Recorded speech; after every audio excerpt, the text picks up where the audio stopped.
కేటీఆర్ ఎదుట నల్ల బ్యాడ్జీలతో శాంతియుతంగా నిరసన తెలిపి గిరిజన ఐక్యత చాటాలని పిలుపునిస్తున్న ఓయూజేఏసీ గిరిజన శక్తి నాయకులతో మా ప్రతినిధి యశ్వంత్ ఫేస్ టు ఫేస్.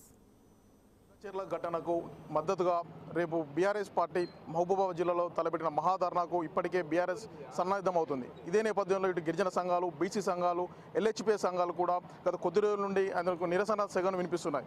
ఇదే నేపథ్యంలో బీఆర్ఎస్ ప్రభుత్వం, బీఆర్ఎస్ నాయకులంతా కూడా తమకు అనుమతి ఇవ్వాలని కోర్టును ఆశ్రయించడం జరిగింది. కోర్టు కూడా నిబంధనలతో కూడిన అనుమతి ఇచ్చింది. అయితే ఎట్టకేలకు మహబూబాబాద్లో కేటీఆర్ రాక అనేది పెద్ద సవాల్గా మారింది. ప్రస్తుతం మన మహబూబాబాద్ జిల్లా కేంద్రానికి గిరిజన సంఘాలు భారీ ఎత్తున మోహరించాయి. పోలీసులు కూడా తమ వృత్తి భాగంగా గిరిజన సంఘాలపై నిఘాను కూడా పెట్టి ఎప్పుడు ఏం జరుగుతుందని కూడా అలర్ట్ను ప్రకటిస్తున్నాయి.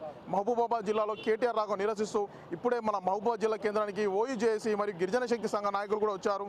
కేటీఆర్కు వచ్చే నైతిక అర్హత లేదని కూడా స్పష్టంగా చెప్తున్న పరిస్థితి కనబడుతుంది. వాళ్ళని అడిగి తెలుసుకుందాం అసలు